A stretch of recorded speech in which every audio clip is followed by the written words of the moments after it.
Welcome to the We Are One podcast. I'm Olivia, your host. Each week, I sit down with survivors from the Independent Fundamental Baptist Church to shine light on the abuse, the hypocrisy, and the truth that has existed behind closed doors. These stories matter. These voices matter. And together, we're breaking the silence.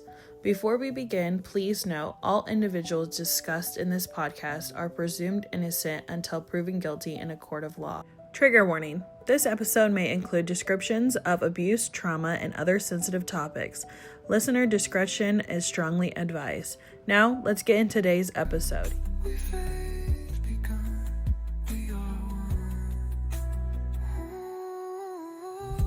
Welcome back to the We Are One podcast. I'm your host, Olivia. As we conclude with Jennifer's story, I am really excited for, you to kind of just get everything else left, that you want to say off your chest. So there is, when you stop recording with me, there's nothing else that you could be like, okay, I've said it all. I've said my truth. Yeah. I will just let the universe do its job and, see where we go in the way.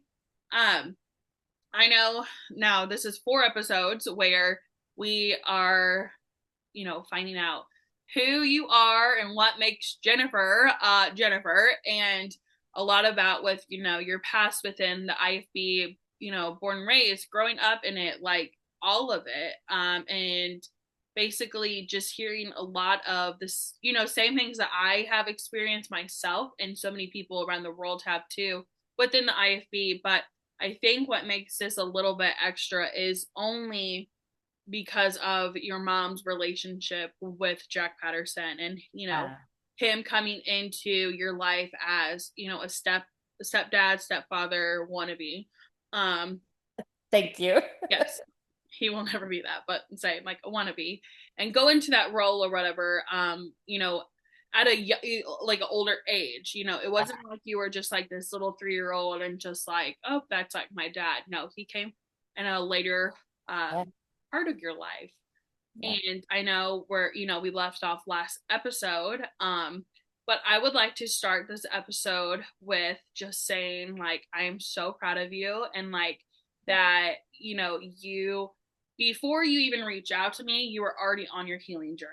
And yeah. I've had a lot of survivors, excuse me, I've had a lot of survivors come on and they're in the beginning stages of it. And they're like, I think we're expecting me to heal them in a way. And it's like, no, you're healing yourself because you're coming on, you're sharing with the world to hear. And that's a terrifying thing, definitely for the feedback. I mean, YouTube is ruthless. And it's very hard. We were talking about surviving Mormonism with Heather Gay. We both love her. We both are a Bravo fan. Yes, we are. And I actually, not to like sponsor the show, but there was a lot of emotions I watched within the first 2 episodes. Heather just talking about it in the car of like, at the church, we don't investigate. We hear of these things. Right. We know people that have gone to these things, these ranches, these places, but it never happened to me, and we don't investigate, and we just move on. And that is how the IFB is too. There's a lot of similarities within the IFB with Mormonism. Yes. Mormonism, they go off in their own branch with Joseph Smith and like their own like rituals and stuff like that. But I feel like some of the fundamental things are 100% the same. In the way of, she talks about how like with the bishops and, the elders and like all of them up there, how they protect their own. They don't protect the children. They are protecting the church. And that's how the IFB is too. I know you and I have both talked about, within the episodes of us recording, how the church is more, and we've heard this growing up, this saying, you will hurt the cause of Christ. You will hurt the church. Yeah. You will, whatever. Let me, aka the pastor, let me take care of this. Take care of it. And caring of it is sweeping under the rug, getting counseling, getting told that it's your fault and that, this and that, even if you're a child. And, I'm so glad that Heather, talked about that on the series, because I think that even though it is Mormonism, it's so relatable. And so I don't think Heather Gay will ever see this. But if you ever were, like, we're so thankful for that. Right? I just want to maybe we should make a trip to Utah because I would Oh, I absolutely, want to so bad. I really would. I Maybe we would love to. uh, Yeah. co do a video and send it to her and talk to her. Oh man. Really think. I Yeah. think you hit the nail on the head, sis, about Mormonism. And I'm going to even say not just the IFB, but unfortunately, evangelical Christianity as a whole at this point. And here's the thing, we as women in the IFB were taught to be seen and not heard, to do and not use our brains, to not have curiosity. When it turns out, if you start to research all of these religions, and that's what they are, if you research these cults, and that's what they are, you're going to find that the basic premises of all of them are about fear and control and gaslighting and spiritual bypassing. And what's crazy is all of them have the basic tenets, and then they all have their own cult rules and ideologies. And I'm realizing that unfortunately, they all think they have the answer. They all think they're right. They all think that we shouldn't integrate. But the reason for that is now that we're integrating, the truth is coming out, and none of it is like Jesus. None of it is like the heart of Jesus. And God says in the New Testament that the way he judges is the way Jesus judges. Jesus doesn't judge. Yeah. And so my mind has been blown as Heather's stuff has come out, as the Goddard stuff has come out, as Holy Disruptor has come out. All of these different things are making us finally feel like, okay, the curiosity and the something's not rightness in our souls is being validated. And Mhm. so what you're doing is so important. And to be honest, what your survivors are doing is so important. And I'm realizing I got off our podcast a week ago when we recorded, and I told my partner, I said, I feel like I'm just sitting here whining. I feel like I'm just telling a story. And she was like, no. She's like, you are speaking up, you are speaking out. People are going to resonate. And that is how the healing comes. And equally, what your survivors need to know coming on this show, no, you can't heal them, but you're giving them a safe space. And everything I'm studying, researching, growing in is because of the depth of indoctrination that we experienced. This is going to be a lifetime healing process. It is going to be almost circular because you're going to come back and you're going to go a little almost like a funnel where you start out really broad, but as you circle back around, you're going deeper and deeper and tighter into the ick. And that is eventually you drop out of that funnel. And so Mhm. Oh yeah. this there. And that's a really good like definitely if you're a visual person, like a funnel in a way. And like that was for me. I didn't go, I have spoken with a lot of survivors, and I say like most of them do a full 360 of their life. And I will say I've done pretty much that. Besides, I never lost my faith. I just rediscovered my faith. I Mm, discovered what truly scripture says, what a pastor's role and what they are supposed to do by God, not by man, but by God. And also what it is truly what it means to be a member of a church and stuff like that. I have never rejoined a church. I'm not saying I will never, but yeah, but I'm there's no need. very hesitant. I have done my due diligence where if I attend, best believe I am going to research everything, who they are affiliated with, who they give their money to, and if there is not one thing on their website that shows what they do, immediate no.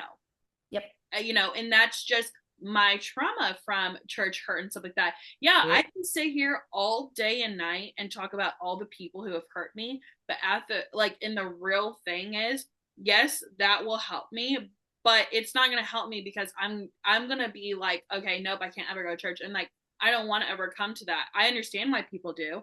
I Yeah, understand when absolutely. someone, I have spoken with so many people and I have told them to themselves, I don't even know how you're here. Like I wouldn't. I would not be able to. So the fact that, you're willing to, it just shows how like one can be so strong when like that's their last option is strength Yeah. and Yeah. remaining strong in certain circumstances and situations. And so I always say that, like, if you're coming out of the IFB, or if you're still in the IFB and you still believe as a woman or man that there's no life out of here, I'm losing everything. Man, you have talked about this on here, and I feel like I'm kind of like a broken record on this. The grass is greener on the other side. It's very hard. It is, like you said, a lifelong thing. There's going to be day in and day out where I get like triggered, and I'm like, okay, I used to have that mindset that all pastors were these creeps because, well, I grew up with one. Yeah. And I had to realize that there is truly good godly men out there that would never stand for 99.9% of the things that IFB pastors do. Sure. There's good godly pastors out there that truly are, good people, not twisting scripture, not covering up abuse. Their churches do XYZ for children and security and all that. We didn't have that. Right. In the ISB, everyone is good. Even if they're not good, they are good because they're your brothers and sisters in Christ, and nobody would harm you. Other so and so, And and it's for there's your good some, sake. yeah, and there's so many red flags. So I kind of want to also start this off with, when you look back at your life in the IFB, Okay. and we can, there's a lot to it. Like, I had 20 years and stuff like that. uh what are three red flags you would say coming from someone? For me personally, I was never sexually abused, but Okay. you were. Yes. If there is a family out there that's trying to see, like, maybe my child has signs of this, maybe I was like vulnerable, or whatever, maybe they're being quiet because this happened, what are three good grooming signs that people need to be aware of within the church? Okay. Those are really good questions, and they should be asked more often. Um, I would say first and foremost, look for a personality change in your child. If they're normally bubbly and loud, and they get quiet on you, or let's say they're normally the good kid and then all of a sudden they're really acting out and trying to find attention, or if they don't want to go to so and so's house anymore. I think that is a huge, huge indicator. Um, Second thing to watch for is, as parents, it is our responsibility to observe. And so observe your kids around other people.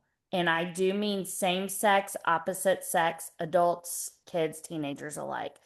Sexual abuse does not discriminate at all. So look for, how does your child react in a group setting? Are they the kind that are standoffish and they don't want to be touched? How do they react if people maybe go in for a hug or something like that? Watch for those things. Teach your child body autonomy. I don't care if 85-year-old Iris wants to squeeze your kids' cheeks and hug them. If your children don't want that, don't force that. That is unwanted. And that teaches them, if they're not allowed to have that body autonomy and they're thinking they're respecting their elders, that is an open platform for abuse. So definitely watch that. And the third one I'm going to say is equally a sign, but also just something that every single person needs to know. You believe the victim until there is reason not to. You believe the victim. The adult is not always right. Mm-hmm. The pastor, the Sunday school teacher, the babysitter, the teacher in school, because your school and church are together. Um, believe the victim. Even if it's 25 years later, 50 years later that they come out, you believe them. None of us want to go around exposing our lives and risking ridicule. Hmm. So the chance that they're telling the truth is pretty damn good. Yeah.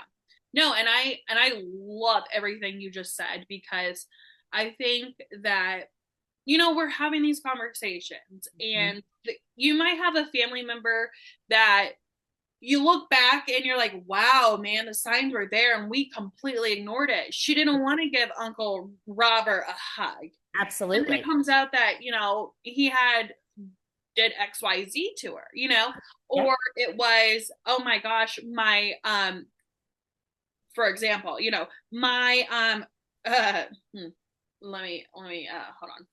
Let me reframe that. Okay. This is where it gets hard. How we talked about last night, where anger. So I'm like trying to like Yeah.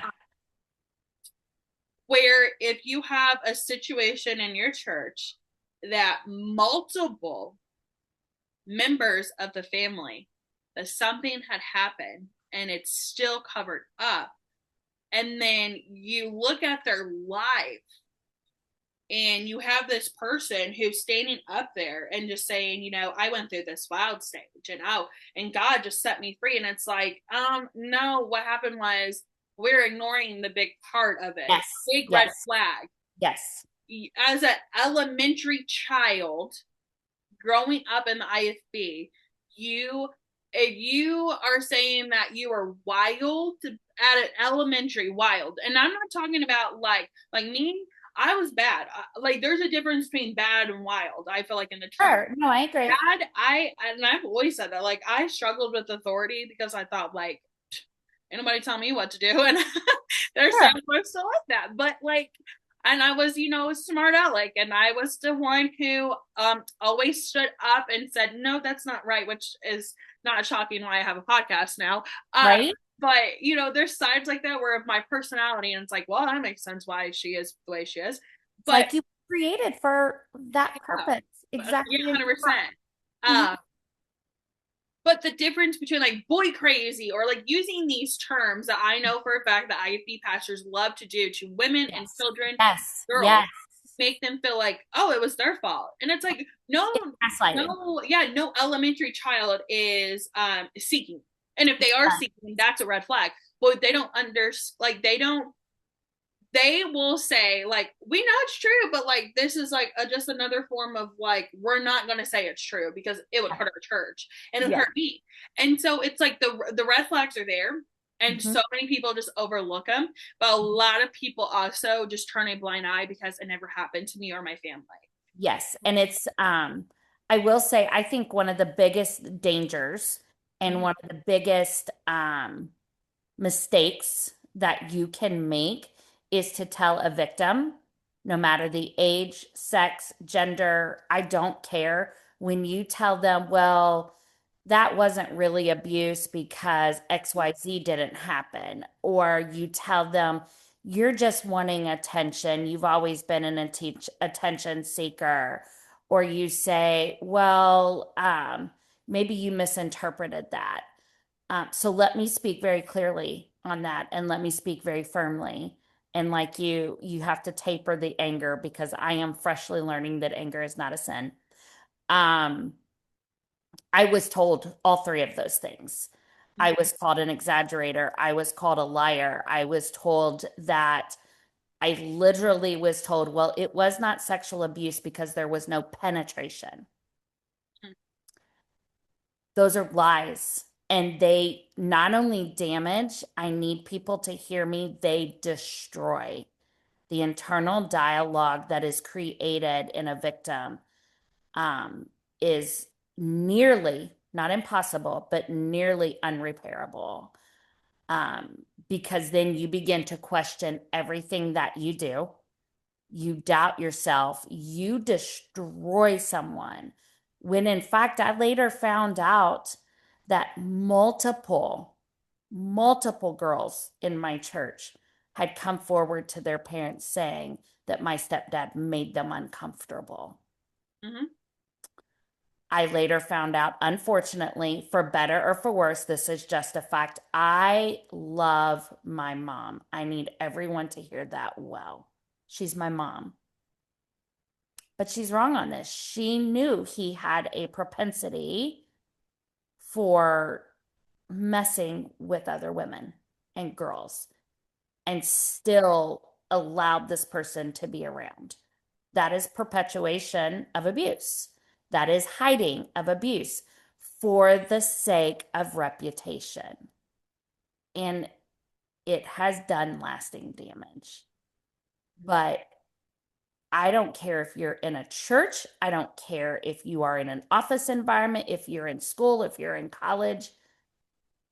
It's not an exaggeration, and it is not worth your university, your school, your church, your home to hide these things, because you could potentially be holding the very self-harm thing that takes that person out of this world.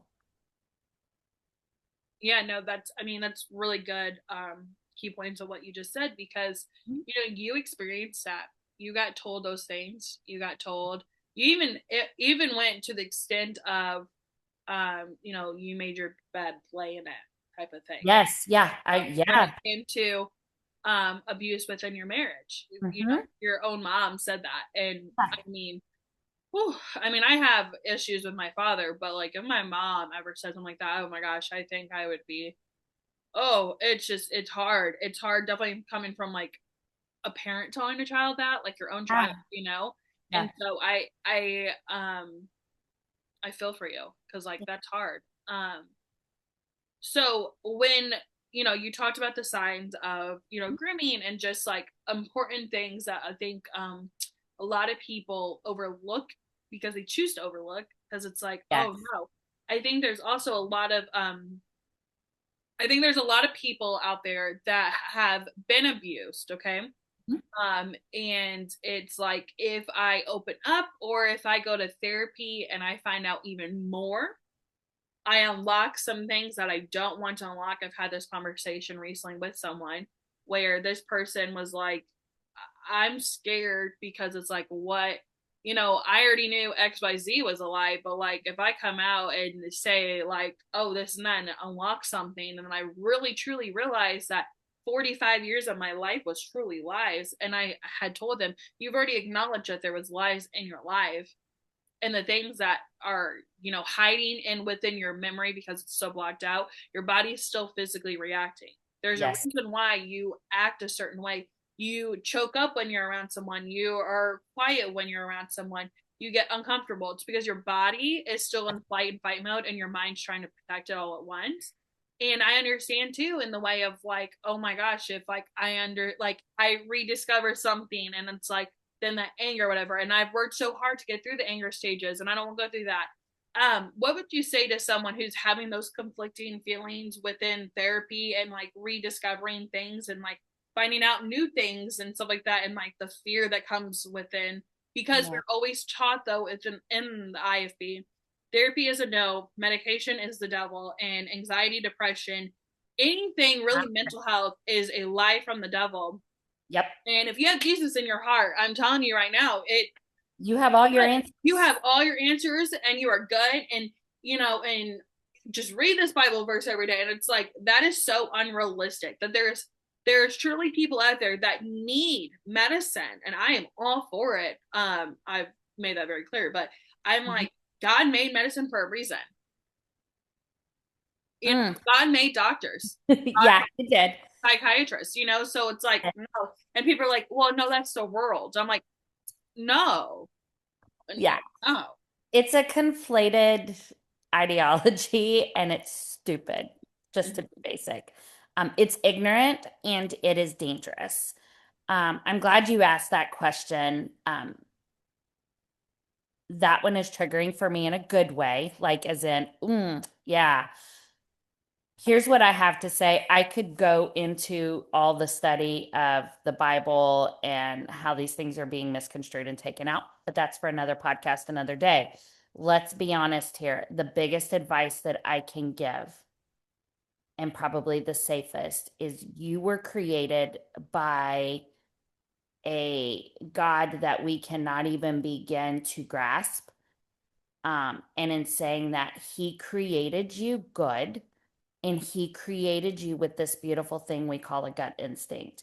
You can call it the Holy Spirit, you can call it woo woo, you can call it whatever you want, but it is the Holy Spirit within you. So, to all of my victims, to all those that are afraid to go deeper or to discover things, there's a reason that you're afraid, is because your body, just like you said, Olivia, your body is telling you there's something there. Please, please go out on a limb, take a chance on yourself, love yourself enough to trust that instinct. Yes, there's probably stuff there, okay? But it is real. It is not your mind playing games on you. It is not your body playing games on you. Mental health issues are real. Physical issues from trauma are real. The best thing I can say to you is trust your gut. If I had trusted my gut so many times versus going with the radical teaching that my feelings are not to be trusted, my gut is not to be trusted, they are this sinful nature, you can't believe them. Those are actually lies. The Bible is full of emotion. The Bible is full of mental health issues. The Bible is full of trauma. But it's meant to be used as a tool. It is not a prescription from a doctor. It is not medicinal. And people are being very dangerous out there and causing people to lose their lives by teaching as such. But if I had listened to my gut, not only would I be dealing with less trauma in therapy, I wouldn't have just spent the last 9.5 years of my life in a non consummated marriage because my gut said to me, something is wrong with this person. Something is not right. Something is bad. And Mm-hmm. instead, I doubled down on my religion. I doubled down on pleasing my mom, on pleasing God, on being the perfect Christian girl. And the damage that it did is costly. And it Yeah. potentially put children, Mm-hmm. specifically boys, in danger. Um, and equally, it destroyed a lot of what was left of me. So, that is my biggest. I will go with you. I will find the money. We will find it. But if your body and your mind, your dreams, your triggers, your gastro issues, if you know that there's something more there, trust that. Yeah. Yeah, I always say that your body will tell you, Mhm. kind of, in a way that like only those who truly have experienced trauma, PTSD in those Mhm. ways, your body will tell you, you But know. you're told that your body is a sinful thing and not to trust it. And that's a lie. It God is. said He created it and it's good.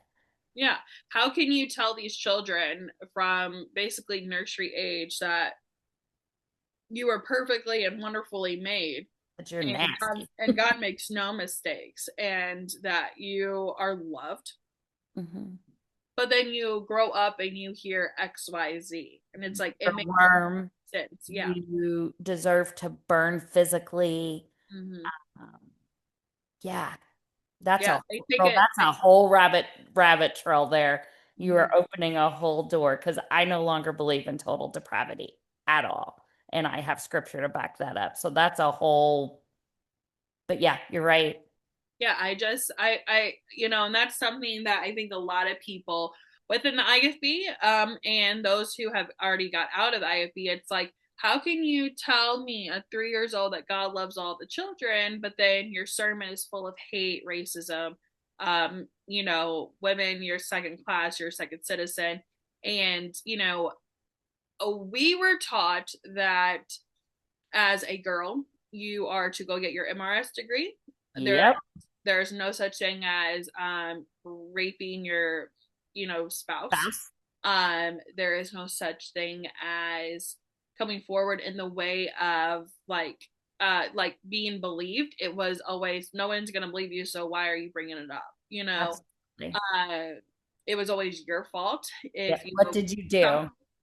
what did you do? What were you wearing? Did you look at him in a certain way? And it's like it's never the man's fault. And I've talked about that a lot, and I know we talked about that within your marriages, and having that mindset that like also you had to live that lie in the way Yes, of like within yes, sexuality, and you knew, like you said, you knew, but it was more of how can I please my mom, because if I please my mom, then I that please, means that they you please God. And a yes, lot of people in the IFB have that mindset. I'll go to that college not because I want to, but because my mom or dad will be happy, and then that means I'm closer with God. In yes, reality, you were just living through your parents' wishes for you. You yeah, don't have an identity. You don't have, I always say you don't have your own balls in a way. Like you're and that's true. Yeah, they're misconstruing the whole idea. They take the verse about honoring your father and your mother, that your days may be long, you'll live longer. They misconstrue that to mean total obedience at all costs with no question, but that falls into the narrative of the patriarchy. You do the things with no question because God said to. yep. Turns out if a female reads the Bible on her own, she's going to find out that's not what God said. And God equally said that if a parent angers you, you put a millstone around their neck and toss them. So like, but they forget to use those verses. But you are just 100% correct on that. And that's one that you and I could just stand on a soapbox all day long because it it's the safe face, and it is the ultimate gaslighting for people that don't believe in psychology and don't believe in mental health. They are the epitome of narcissism, gaslighting, spiritual bypassing, 100%. Yep. and Yep. abuse and grooming. Mhm. Oh yeah. So I guess, my next question for you is, we have talked a lot about your upbringing in the IFB, your marriages, Mhm. your hardships with your mother, Mhm. um, your views on Jack Patterson, and and what you have witnessed as someone, you know, what you have witnessed Jack Patterson do to not As an only your adult. mom, Yes. but Yes. you, us, and your son. Um, Yes. I can't believe that it's 2025 and racism is still a thing Yes. in the world itself, but it's so rapidly in the IFB. They, if I was anyone if I was anyone of color, I would feel like God hates me. I'm this curse. Yes. Um, because, Mormonism does that, IFB does that. They intertwine within to justify.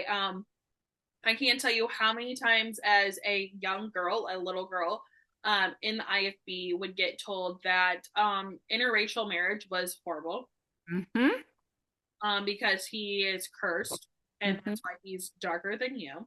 Mm-hmm. That's why my former church literally changed Jesus into white. Yeah, Jesus isn't white, people. I hate White, to tell bro. you. Like, Jesus is not white, and he He's doesn't have a. also a foreigner and a refugee, but whatever. Well, my thing is like Jesus also didn't have a hard part. You think they're going over there cutting hair to make sure it doesn't touch their ears? Like the standards of my man, I'm like, I don't, whatever. Pretty But sure as he had long hair and wore a dress, but hey. yeah, but that don't do that. That's a big Yeah, no but no. And so they always say that you have to be separated from the world. Where are you at now in your world, and where are you at after leaving the IFB and taking the time to truly figure out who you want to be? hmm What are the steps after you left the IFB that you did? um so my journey has been a little bit crazy. I've called it a tornado, or actually I've called it a hurricane quite a bit because I feel like it's one of those that after the hurricane comes through, you're sitting on a pile of rubble and you don't know where to begin. You don't know what to keep, what to get rid of. So if I'm honest, that is where I have been. I will say that the pile of rubble has gotten much smaller because I am healing and getting wiser at what can be thrown out. You are correct with Jack, and I do want to say this. The IFB is a prison, and I would like to believe that my mom's choice in not leaving that is because she genuinely believes in her heart that she's honoring God. What breaks my heart in that is she's actually hurting the cause of Christ. She is hurting Christianity by staying with someone who is verbally abusive, emotionally abusive, who is a liar, who the words that come out of his mouth are lies. I have heard him cuss my mom out. I have heard him gaslight her. I have heard him manipulate her. And if I'm honest, the man talks shit about me every time he thinks I'm not around and has told her that I'm not good for her, that I bring her down, that I change her attitude. Well, here's the truth. I'm being a woman, and he does not like that. Challenging him, Absolutely. calling Equally it out. not waiting on him hand and foot. Mhm. Um, Equally your Jack Pattersons, your Peter Ruckmans, your Goddards, your Hiles, your James Dobsons. They are all directly linked with white supremacy groups, with KKK, with all of those things. They truly, genuinely believe that the white race, the Gentiles, are supreme. And it's bullshit. And it's destroying people. And I have to tell you, that was a big part of my unraveling, was watching people like Jack and watching people like all the Christians, and then watching the evangelicalism that has popped up and the racism. Yes, my son is proudly a young Black man, but every time he entered the home, he would hear things like, "So, have you found yourself a what did he call it? Have you found yourself essentially a Black girl?" Is what he was asking my son. And my son was like 8. Or it would be, don't wear your hair like that because you're going to look ghetto. Who cares? If my son wants to look ghetto, that's his choice. And let's define ghetto. I've seen some pretty white ghetto actions. When I would be told, oh, well, don't let him wear a chain, don't do this, don't do that, don't put him in public school because he's Black and he'll get into a gang, and just all of this idiocies. So you have to understand that between the IFB, Bill Rice Ranch, Pensacola Christian College, and then unfortunately the Southern Baptist and the Christian Reform jumped in, it is a miracle of someone bigger than me that I am even deconstructing to reconstruct. So in my life, I am a proud gay woman. I've known since I was 12, but equally, I was so deeply indoctrinated that I thought I had to lie about it. So I became very good at living a different life. Um, but I have since come out. I have equally said, listen, my fruit has not changed. I'm still the same Jennifer that has served, that has loved, that is an empath, that would give you the shirt off my back. I am doing a lot of just one on one walking with people. I call them my little sisters, but my goal long term is going to be doing coaching for religious trauma. And then I want to narrow that down even more. My partner and I want to work with LGBTQ that lose their families, that have lost their churches, but know that there is something spiritual out there. I am equally um, branching out in my faith. And what I mean by that is I'm realizing that my faith isn't inside the four walls of a church. Um, I feel much closer to God in meditation, in being on the beach, in being in the mountains. And I'm realizing that I am doing therapy. I'm actually doing religious trauma therapy, which I highly recommend. I've been diagnosed with complex PTSD. So it is not an easy process. And I will tell you, it is not going to be a year or 2 years. I don't know. And I'm writing a book. So I'm excited to see the direction that that takes. Um, and I am, if I'm honest, I'm just walking out my deconstruction. And what that looks like is every day being honest with myself and being honest with people that ask me what's going on. And so there are a lot of things I was raised in, Olivia, that I no longer believe in. There are a lot of things that I don't know what I believe. And I'm okay with that because God created that sense of wonder inside of us. And if you look at faith, faith is meant to be believing in something unknown. But our churches and our religions have become places of certainty, leaving no room for faith, leaving no room for the unknown. And I'm realizing that. I'll be honest, I haven't picked up a Bible in a while because it's a trigger for me. It was used as a weapon, and I will pick it up again when I can use it as a tool, when I can use it as an encouragement. Oddly, I feel closer to God in this space than I ever have because it's authentic and it's vulnerable and it's honest and it's me crying out and going, I don't know who you are. I was told to look at you as a father, and fuck that, because my father was abusive and treated me like shit, and every man in my life was abusive except for maybe two. And I'm like, so I can't, that doesn't jive for me. So I'm like, God, I need you to show up.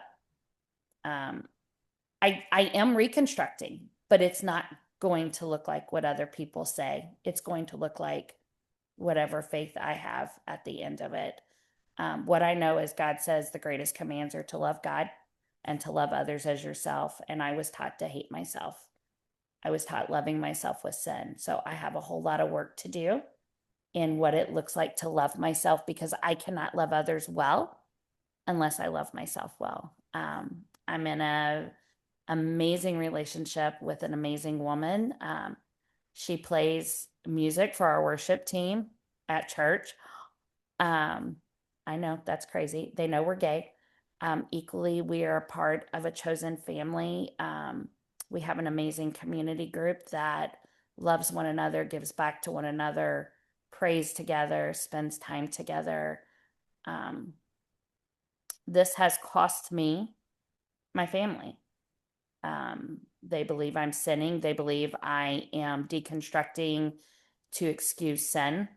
But yet none of them are willing to do the research. None of them are willing to listen to other authors and teachers of the Bible. And that's a sign of a cult.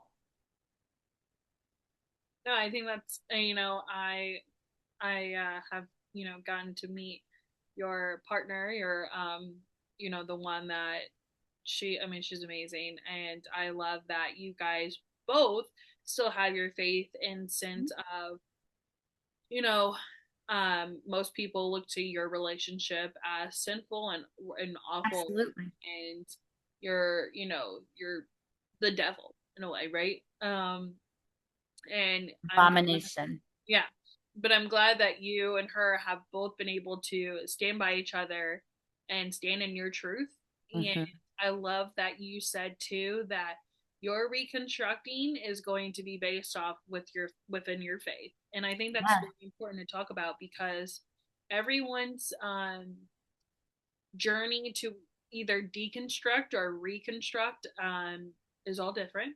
Yes. We all move differently because we all have different trauma. Um, we have some of the same trauma. Like Sure. we can sit here and say, "Yep, we know what that's like." Yep, I know what that's like. But But each person handles it all different. we all handle it differently.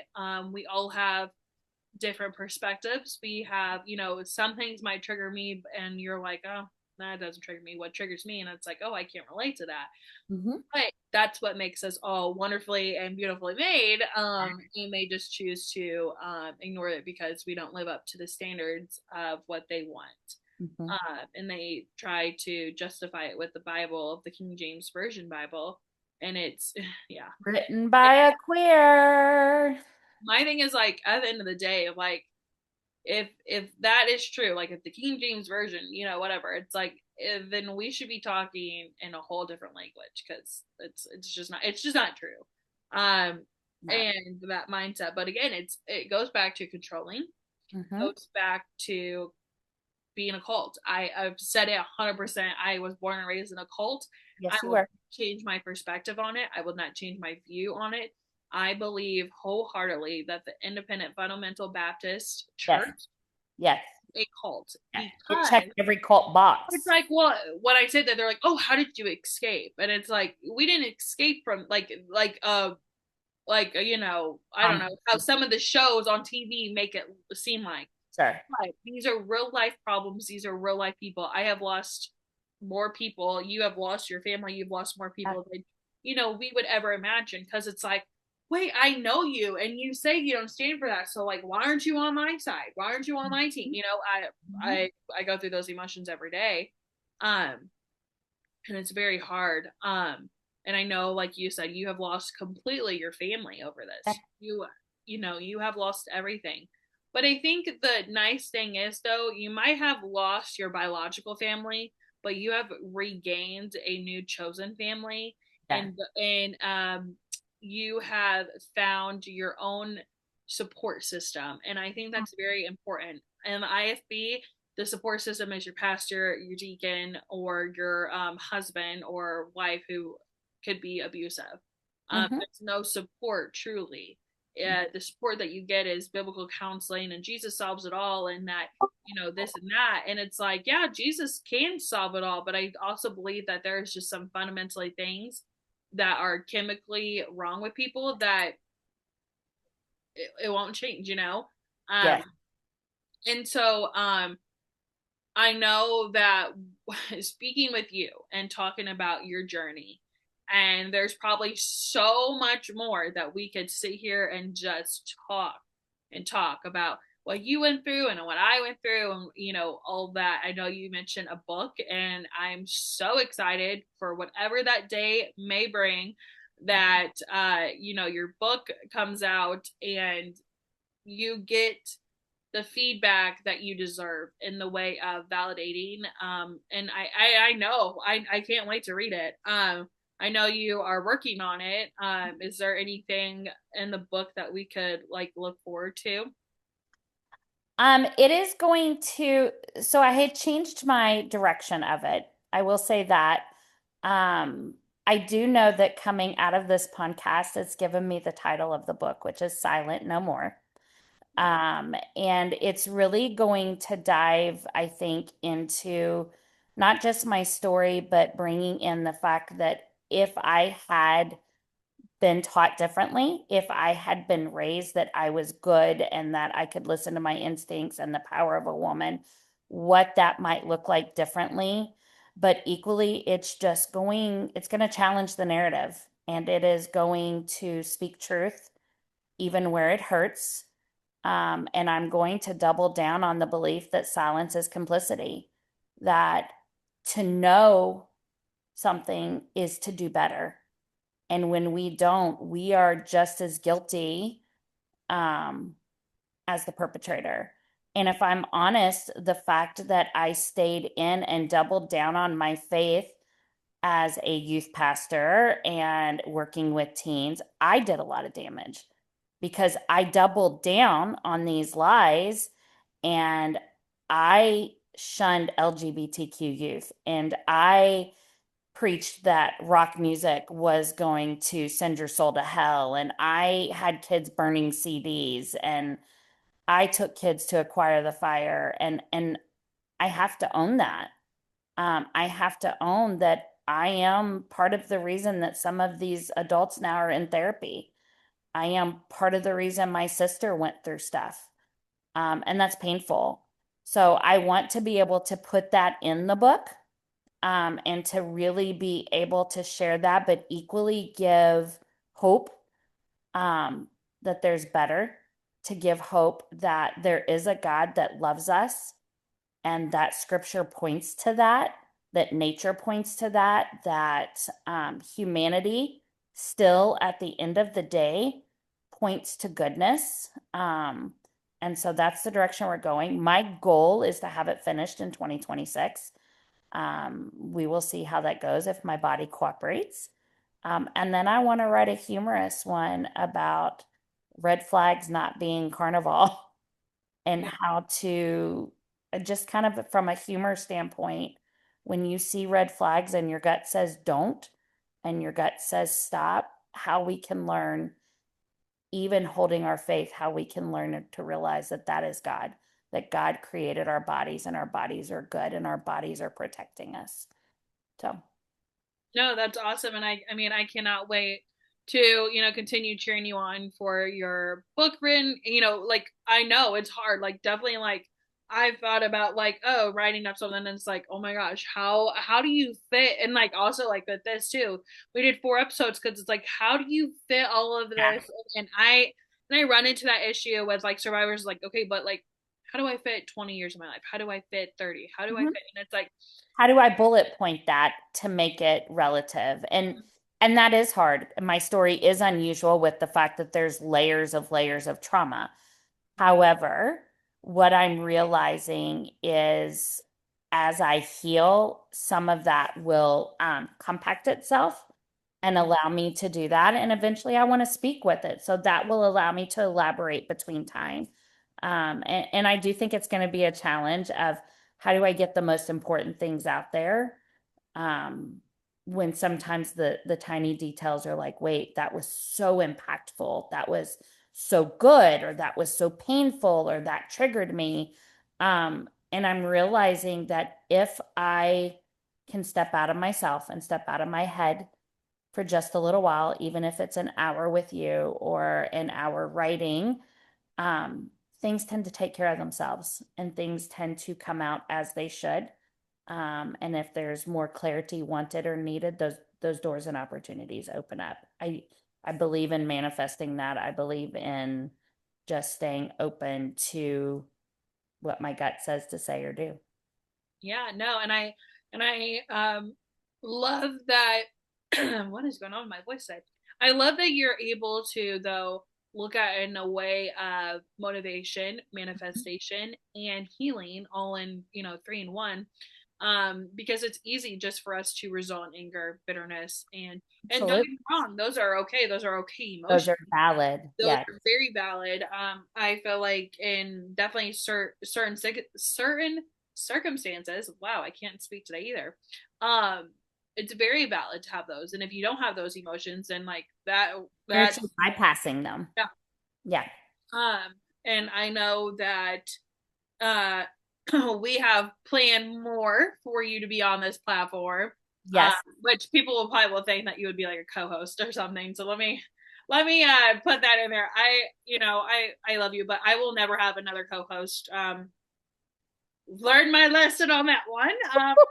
So then people don't speculate. But I None your business. I'm so excited to have you come on in Yeah. future things, future conversations, future series, and just continue shedding light.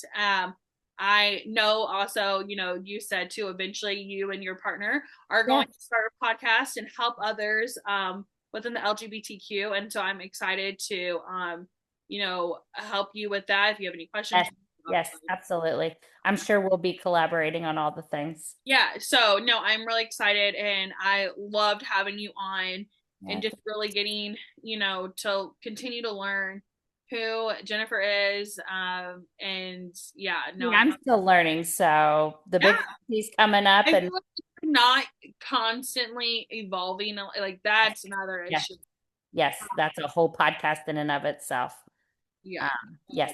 So no, I'm really excited and yeah, no, I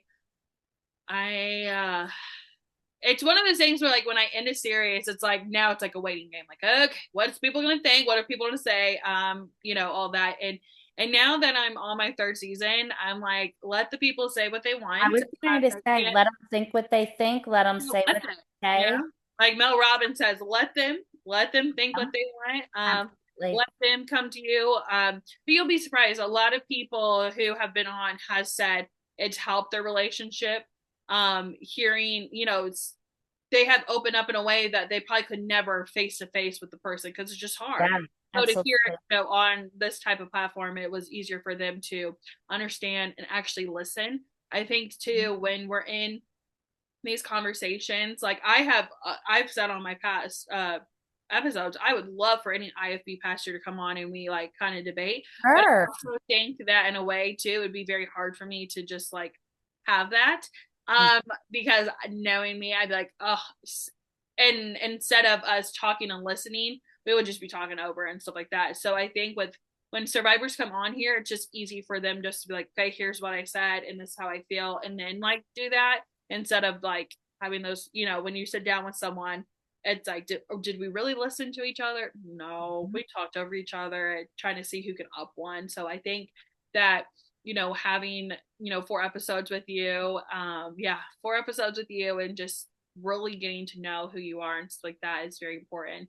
And I want other survivors to come on too. I've always said if you feel like we ever ran out of time, my platform, and so hit me up. But I'm just so thankful for you and other survivors out there where I can continue this, bringing awareness, shedding light. It wouldn't be possible without you guys. Like I could sit here all day and night, but it would be boring. It wouldn't have gotten me anywhere. It would just sound Sure. like I'm just this nagging person, this miserable person. So to be able to have survivors like you who are brave and say, you know what, I'm gonna speak out, I'm gonna say what I need to say, is I'm very thankful. So um, Yeah. Thank you. it's been a great conversation, Jennifer, and I'm looking forward to more Yes. things with you. And yeah, so I am Hmm. so It'd appreciative. be entertaining for sure. Oh, 100%. Yeah, I think because this is gonna come out on Christmas Eve. Christmas is coming early. Coming early. Here, hold my beer. Yeah, Christmas is coming early. Santa comes in with the beer. So yeah, no, buckle up because I am literally just starting. I know it's kind of a delay, which hate that, but life happens. Life Like, be life. absolutely. And Absolutely. yeah, no. So Christmas Things is are worth the coming wait. early. Yeah, Christmas is coming early with this series, and stay tuned because 2026 there's a lot of series coming. So Yeah. but yeah, no, thank you so much, Jennifer, for speaking on today's Absolutely. episode and kind of like concluding with, the series of Jack Patterson, the Reclamation Ranch, and just also, your story. So thank you. Absolutely. Merry Christmas.